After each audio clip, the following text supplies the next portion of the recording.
بسم اللہ الرحمن الرحیم۔ السلام علیکم میرے پیارے لسنرز، امید ہے آپ سب لوگ خیریت سے ہوں گے۔ میں آپ کی ہوسٹ ماہیر آپ کو اپنے چینل پر ویلکم کرتی ہوں۔ آپ کے لیے بہت ساری دعائیں کہ آپ سب امن اور سلامتی سے آباد رہیں۔ میری حوصلہ افزائی کے لیے میرے چینل کو لائک اینڈ سبسکرائب کرنا نہ بھولیے گا اور بیل آئیکن کو کلک ضرور کیجیے گا۔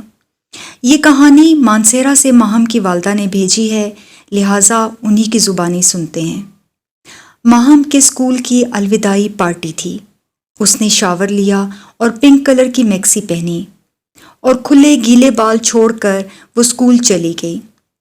اس کی سہیلیاں اب تک نہیں آئی تھیں تو وہ وقت گزاری کے لیے پیپل کے درخت پر لگے جھولے پر بیٹھ گئی اور جھولا لینے لگی۔ اس کے بال ہوا میں لہرا رہے تھے اور وہ بہت ہی کوئی پیارا گیت آہستہ آہستہ گنگنا رہی تھی کہ اچانک اسے اپنے کانوں کے قریب کسی کے تیز سانسوں کی آواز سنائی دی تو اس نے جھولا روک دیا اور ارد گرد دیکھنے لگی۔ اچانک اس کے کانوں کی بالی کو کسی نے انگلی سے چھوا تو وہ بدک کر اٹھ گئی۔ اس دوران اسے انتہائی تیز خوشبو بھی محسوس ہوئی اور دیکھتے ہی دیکھتے ایک سایہ بھی اس کی آنکھوں کے پاس سے گزرا تو اس کی ریڑھ کی ہڈی میں سرد لہر اٹھی تو اس کا سر چکرانے لگا۔ جوں ہی اس نے نگاہ اٹھا کر اوپر دیکھا تو اس کی نظریں درخت پر جم گئیں اور وہ لہرا کر گر گئی اور بے ہوش ہو گئی۔ اسے جب ہوش آیا تو وہ ہاسپٹل میں تھی اور اس کے امی ابو ایک دم اس کے قریب آئے تو وہ مسکرا دی۔ اسے مسکراتا دیکھ کر وہ بھی مسکرانے لگے۔ میں یہاں کیسے آ گئی؟ تو اس کی امی نے اس سے جواب دیا کہ شاید تمہارا بی پی لو ہو گیا تھا، اس لیے ہم تمہیں لے کر فوراً ہاسپٹل بھاگے۔ تھوڑی دیر کے بعد ڈاکٹرز نے اسے گھر جانے کی اجازت دے دی اور وہ گھر آ گئی۔ لیکن پھر اکثر ایسا ہونے لگا کہ جمعرات کا دن شروع ہوتے ہی اس کی طبیعت خراب ہونے لگتی اور وہ بے ہوش ہو جاتی۔ تو ایسے میں اس کے والدین کے ہاتھ پاؤں پھول جاتے اور وہ اسے لے کر فوراً ہاسپٹل بھاگتے، لیکن اس کی تمام رپورٹس ٹھیک آتیں اور کچھ سمجھ نہ آتا کہ ایسا کیوں ہوتا ہے۔ ماہم مانسیرا کے ایک چھوٹے سے قصبے میں رہتی تھی۔ وہ انتہائی خوبصورت اور ذہین تھی۔ گورا چٹا رنگ، چھریرا بدن، خوبصورت براؤن آنکھیں دیکھنے والوں کو سحر زدہ کر دیتیں، لیکن اتنی خوبصورتی کے باوجود اس کا کہیں بھی رشتہ نہیں ہو رہا تھا۔ اس کی عمر اب 26 سال ہو چکی تھی اور اس عمر میں اس کی تمام سہیلیوں اور کزنز دو بچوں کی ماں بھی بن چکی تھیں۔ اب تو کسی فیملی فنکشن میں اس نے جانا ہی چھوڑ دیا تھا کہ وہاں پر کوئی اس کی شادی کے بارے میں پوچھتا تو اس کا جواب نہ آنٹی کے پاس ہوتا اور نہ ہی ماہم کے پاس۔ اس لیے اس نے اب اپنی ماں کو صاف کہہ دیا کہ ایسے فنکشن آپ خود اٹینڈ کیا کریں، آئندہ وہ ایسے کسی فنکشن میں نہیں جائے گی جہاں اس کی شادی کے حوالے سے لوگ سوال کرتے کرتے اسے ہلکان کر دیتے ہیں۔ اس کا پہلے تو کوئی رشتہ آتا ہی نہیں تھا اور جو آتا تھا اسی دن اس کی طبیعت بگڑنے لگتی۔ اس کا اپنے کمرے سے نکلنے کو بالکل بھی جی نہ چاہتا اور بات بات پہ غصہ آنے لگتا اور وہ گھر کی کسی نہ کسی چیز کو توڑنے پھوڑنے لگتی۔ ایسے میں گھر والے اسے جتنا سنبھالنے کی کوشش کرتے تو وہ دھان پان سی لڑکی میں اتنا زور آ جاتا کہ وہ 4 آدمیوں کے قابو میں بھی نہ آتی تھی۔ اس کی آنکھوں کی رنگت بدل جاتی اور چہرے پر نیلاہٹ آ جاتی اور اس دوران اس کی سانس بھی رکنے لگتی تھی۔ عموماً یہ سب لڑکے کے گھر والوں کے آنے سے پہلے شروع ہوتا اور جب تک وہ ان کے ہاں رکتے ماہم بے چین رہتی۔ لڑکے والوں کے سامنے عجیب و غریب حرکتیں کرنے لگ جاتی تو وہ اسے حیرت سے دیکھنے لگتے، جیسے بات کرتے کرتے وہ ہنسنے لگتی تو پھر ہنستی ہی چلی جاتی۔ ایسے میں لڑکے والوں کی نظریں دیکھ کر ماہم کی امی کا دل پھوٹ پھوٹ کر رونے کو چاہتا، لیکن ماہم ویسے نارمل رہتی تھی۔ اس کی امی ہر رشتہ آنے سے پہلے بہت دعائیں کرتی، لیکن کچھ نہ کچھ ایسی گڑبڑ ہو جاتی اور لڑکے والے اٹھ کر فوراً ہی چلے جاتے۔ اس کے رشتے 15 برس کی عمر سے ہی آنے لگے تھے۔ میٹرک کی تعلیم کے دوران ایک گھر سے رشتے کی بات تقریباً طے ہو چکی تھی، لیکن اچانک یہ رشتہ کسی معقول وجہ سے ختم ہو گیا اور اس کے بعد مسلسل یہ واقعات ہونے لگے۔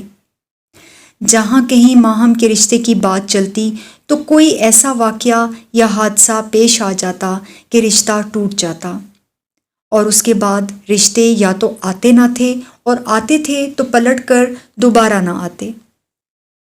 وقت دبے پاؤں گزر رہا تھا اور ماہم کی امی بیٹی کے لیے بے حد پریشان تھیں، اور وہ اس کی شادی کے لیے وظائف پڑھتیں، دعائیں کرتیں، لیکن کچھ سمجھ نہ آتا کہ آخر اس کی تقدیر اٹھ کیوں نہیں رہی۔ اب تو ایسا بھی ہونے لگا تھا کہ اس کی یہ کیفیت عام دنوں میں بھی عجیب ہونے لگتی۔ اسے کبھی کبھی ایسا لگتا جیسے کوئی اس کا گلا دبا رہا ہے۔ وہ سوئی ہوتی تو ایسا لگتا جیسے کوئی بیڈ پر اس کے ساتھ ہی لیٹا ہو۔ اسے باقاعدہ اپنے ساتھ کسی کے لیٹنے کا احساس بھی ہونے لگا۔ کبھی کبھی بال کھینچ کر اسے سوتے ہوئے اٹھا دیا جاتا تو وہ بری طرح سے ڈر جاتی۔ جب یہ کیفیات بڑھنے لگیں تو ان کی ہمسائی نے انہیں مشورہ دیا کہ آپ اسے کسی عامل کے پاس لے جائیں، مجھے لگتا ہے کہ اس پر اثرات ہیں۔ لیکن ماہم کی امی ان باتوں کو نہیں مانتی تھیں۔ وہ اسے ڈاکٹروں کے پاس لے کر جانے لگیں۔ وہاں سے نا امید ہونے کے بعد وہ اسے حکیموں کے پاس بھی لے کر گئیں، مگر کوئی حل نہ نکلا۔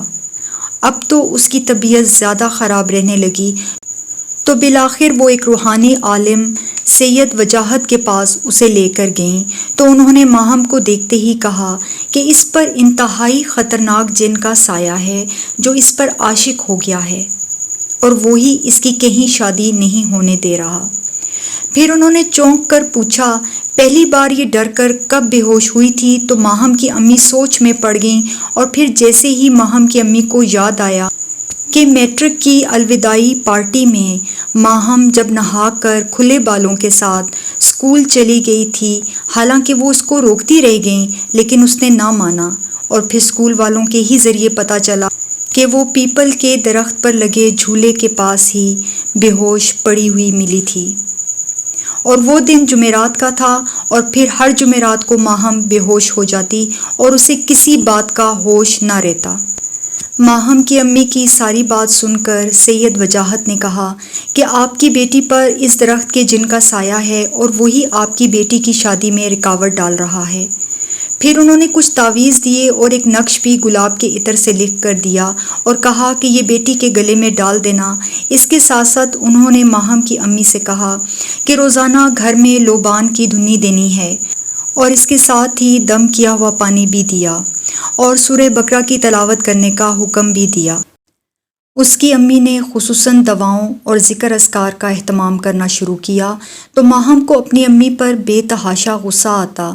وہ انہیں پڑھنے سے منع کرتی اور چیخنے لگتی، لیکن اس کی امی نے قرآنی وظائف پڑھنا ترک نہ کیے اور پانی دم کر کے اس کو پلاتی رہیں تو وہ پانی پھینک دیتی، لیکن ماہم کی امی نے ہمت نہ ہاری اور مسلسل پڑھ کر اس پر پھونکتی اور دم کیا ہوا پانی کے چھینٹے اس کے جسم پر پھینکتی رہتی، تو ماہم کو آہستہ آہستہ اپنا جسم ہلکا پھلکا لگنے لگا۔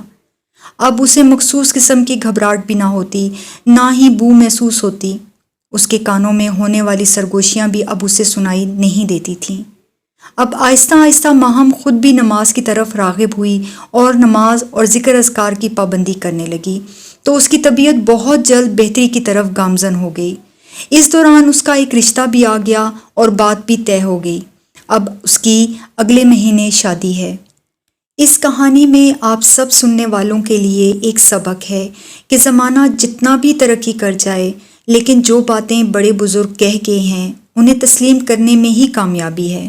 بڑی بزرگ خواتین لڑکیوں کو نہا کر خوشبو لگا کر کھلے بالوں کے ساتھ چھت یا درختوں کے قریب جانے سے بلا وجہ منع نہیں کرتی تھیں۔